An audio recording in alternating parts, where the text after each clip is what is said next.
नमस्कार। मैं संध्या सिंह एक बार फिर आपके सामने हाजिर हुई हूँ अपने 17वें दिन का एक्सपीरियंस और बहुत कुछ जानकारी लेकर। जैसा कि आप जानते हैं कि अब एक समय आ गया है, मैं आपको क्रिया योग का बेस थोड़ा सा बता दूं, जिससे आपको इसका अभ्यास करने में थोड़ा आसानी रहेगी। तो सबसे पहले तो मैं ये बताऊं कि क्रिया योग का अभ्यास हम किस लिए करते हैं। हमारी पूरी शरीर की जो क्रियाएं हैं, मानसिक हों, शारीरिक हों, इच्छा वाली हों या स्वेच्छा वाली हों, जैसे वॉलंटरी और इनवॉलंटरी, ये सारी एक्टिविटीज़ के प्रति हम एक अवेयरनेस आ जाए। इग्नोर करना नहीं, बल्कि अवेयर होना, उनके बारे में चेतन होना। तो हम इसीलिए शुरुआत करते हैं श्वास पर ध्यान देने से। जब हम श्वास पर ध्यान देते हैं तो श्वास से ज़्यादा हम क्या सीखते हैं? ध्यान सीखते हैं, ध्यान कैसे लगाते हैं। और जैसे जैसे हम इस श्वास पर ध्यान देना सीखते जाते हैं, पहला पक्ष ये तो पक्ष है कि हम क्या सीखते हैं। दूसरा है, श्वास पर जब ध्यान देते हैं तो वो जो ध्यान और श्वास का जो कनेक्शन है, उससे हमारे शरीर में बाकी सारी चेतनाएं, हम मतलब चेतना शक्ति, हमारी चित्त शक्ति को बल मिलता है। तो ध्यान देना सीखा, चित्त शक्ति को हमने पहचाना, और उससे क्या होगा? हमारा पूरा शरीर, मन, तन और आध्यात्म, पूरी जो चीज़ है वो बलशाली होगी और हमें उसमें बेहतरी अनुभव होगी। तो आज मैं बात कर रही हूँ कि जैसे क्रिया योग का अभ्यास, हम क्यों अपनी पीठ को ऐसे रखते हैं, जिससे हमारी जो फेफड़े हैं वो पूरी तरह से काम कर सके। एटलीस्ट फिजिकली अगर हम ऐसे सिकोड़ के रखेंगे तो क्या सांस ले सकते हैं? नहीं। तो इसलिए अच्छा, पैर के ऊपर पैर मैं इसलिए मना करती हूँ क्योंकि उससे भी कुछ नाड़ियाँ आपकी दबती हैं।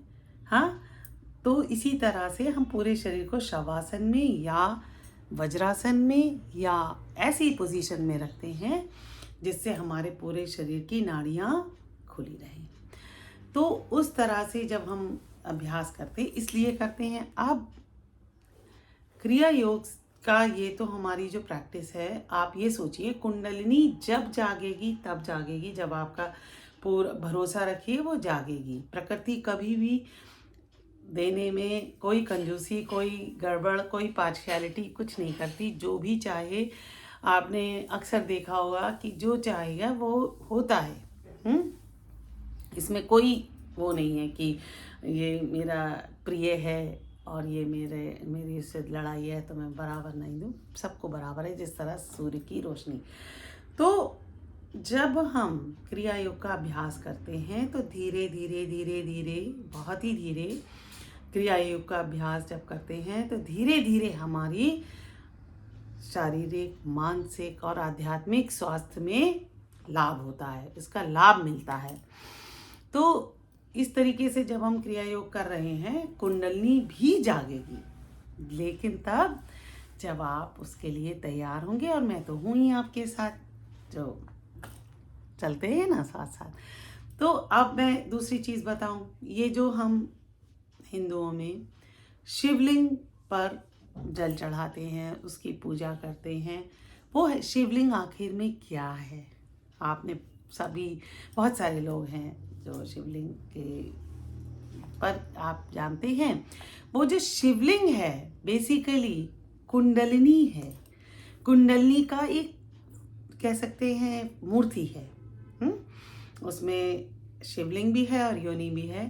तो ये जो शिवलिंग है, ये हमारी रीढ़ की हड्डी के लास्ट के एनस यानी मल द्वार के आगे, और हमारे जो रिप्रोडक्टिव ऑर्गन के बीच में एक रूट चक्र होता है यानी मूलाधार चक्र, उसके भी आगे एक शिवलिंग बहुत छोटा सा होता है। तो जब हम शिवलिंग को जल चढ़ाते हैं बेसिकली हम उसी कुंडलिनी शक्ति को जागृत करते हैं। तो इस तरीके से अच्छा, ये तो हो गई बात जो आपको, अगर ये आप एक बार समझ जाएंगे तो आपको इसका क्रिया योग के अभ्यास में और कुंडलिनी में आपको मदद मिलने वाली है। अब मैं बात करती हूँ कि जब हमने बिल्कुल आसन ग्रहण कर लिया, लेटा बैठा, वो मैं आपको बहुत बार बता चुकी हूँ, उम्मीद है आप उसमें से देख लें, मैं फिर से रिपीट नहीं करूँगी क्योंकि जो लोग सारा देख रहे हैं उनके लिए बोर हो जाता है। तो सबसे पहले जब आप सोहम पर ध्यान दे रहे हैं तो आप देखेंगे हर बार हर सांस के साथ आपकी जो सांसें हैं गहरी होती जाती हैं। ठीक है, अब सांसें गहरी हो गई, अब उसके बाद आप कोशिश करेंगे कि उसका सेंटर पॉइंट जहाँ से सुषुम्ना चलती है, सुषुम्ना का रूट मूलाधार चक्र से आगे से चलती है, फिर वो सारी चीज़ें कवर करके यहाँ तक पहुँचती है। तो सुषुम्ना जो चलती है उस जगह को, पॉइंट को ढूंढा। अब उस जगह पर हम सूक्ष्म सांस लेना शुरू करते हैं और उस जगह को जब हम सूक्ष्म सांस लेते हैं उसी जगह पर, जैसे आप सूक्ष्म सांस का मतलब ऐसे समझिए, मान लीजिए मेरे यह हाथ है, ठीक है, अब मैं सांस लेती हूँ तो सिर्फ मेरा इसी पर ध्यान है हर बार, तो ये वाला हाथ मेरा मेरे दिमाग से खुद ब खुद चलने लगता है। ठीक है, तो उस जगह पर आप जैसे ध्यान लेके उसी जगह पर सांस लेते छोड़ते समय सिर्फ वही ध्यान, उससे क्या है कि आपका जो मूलाधार चक्र के आगे जो कुंडलिनी है उसको आप जब उसी जगह पर फोकस रख के, आपको मैंने बाहर वाली चीज़ तो दिखा दी कि शिवलिंग है, आप चाहे तो उस चीज़ को वहाँ पर महसूस करके भी कर सकते हैं, नहीं तो आप सिर्फ एक बिंदु पर ध्यान उस जगह पर देकर सांस लेंगे छोड़ेंगे, तो धीरे धीरे वो जो जगह है वो उस जगह, जिस तरह से हमने ये मैंने आपको बताया, हम सीखते हैं। जैसे हमने जब ये देखा कि जहाँ पर हमारी बॉडी में चैतन्यता नहीं थी, चेतन नहीं था, अवेयरनेस नहीं थी, वो जगह हम सिर्फ ध्यान के द्वारा कैसे उस जगह को हम एक्टिवेट करते हैं। एक्टिवेट मतलब उस जगह पर अपना चैतन्य लाते हैं।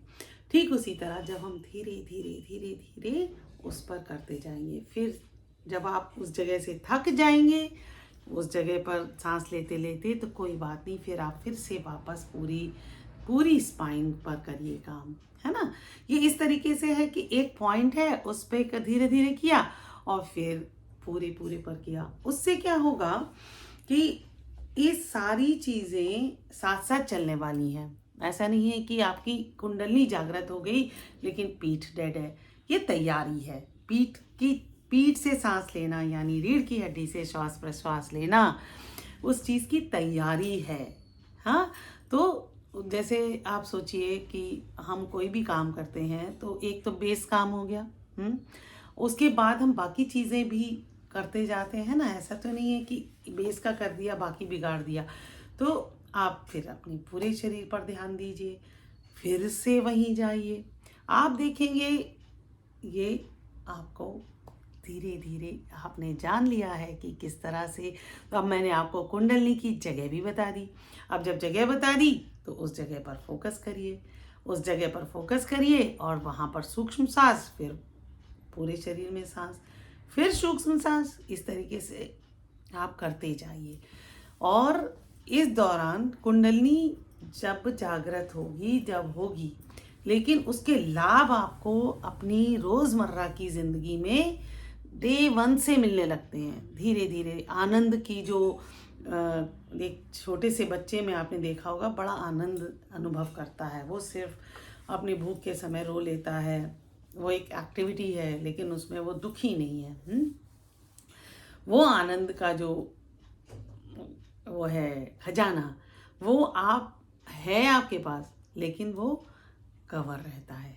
तो जब हम इस तरीके से करते हैं, चैतन्य आनंद वो वाला आनंद, चित्तानंद, यानी चित्त के साथ में आनंद आना, ये इस चीज़ का लाभ है।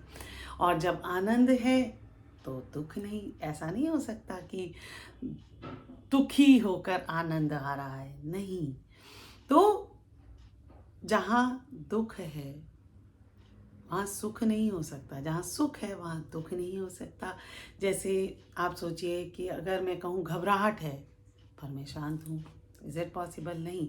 अगर मैं शांत हूँ तो ऑटोमेटिकली घबराहट खत्म हो गई। उसी तरह से जब मैं आनंदित हूँ अंदर से तो ऑटोमेटिकली मेरे दुख में, मेरे जो लाइफ के जो चीज़ें हैं उसमें ऐसा नहीं है कि वो दुख गायब हो जाते हैं, हम उनको एक अच्छे मन से डील कर पाते हैं। ये इस चीज़ का जो दुनियावी चीज़ों में फ़ायदा है। तो क्यों ना इसका अभ्यास करें और जुड़े रहें और इसको अपनी ज़िंदगी का एक ऐसा हिस्सा बनाएं। वैसे सबसे अच्छा जो समय है अगर आप पूर्ण लाभ लेना चाहते हैं तो ब्रह्म मुहूर्त है ना। मैंने तो दोनों में फ़र्क देखा है। आप दिन भर मैकेनिकल करते हैं, लेकिन अगर सुबह उठकर या ब्रह्म मुहूर्त में करते हैं उसका लाभ ही अलग है ना। तो करते रहिए। अगर आपको मेरा ये वीडियो अच्छा लगता है तो कमेंट करिए, शेयर करिए, सब्सक्राइब करिए और मेरा जो लक्ष्य है उसमें सहायक बनिए। एक अच्छा लक्ष्य है, आप सभी उसका लाभ उठाएं और दूसरे जो लाभान्वित होंगे उन सब के लिए जो आपके मन में कहते हैं ना भाग्य, दूसरों का भाग्य बढ़ाने में मदद करने से हमारा अपना भाग्य बेहतर हो जाता है। तो फिर मिलूँगी मैं 18वें दिन के अनुभव के साथ। उम्मीद करती हूँ आपको मेरा ये वीडियो समझ आ रहा होगा, आप उसको फॉलो कर पा रहे होंगे। अगर नहीं कहीं दिक्कत आती है आप मुझे बताएं, मैं आपके उस जो जितना भी आपके मन में डाउट होगा, जितना मेरा है ज्ञान, उसके हिसाब से आपको बेस्ट आंसर दूँ। तब तक के लिए नमस्कार।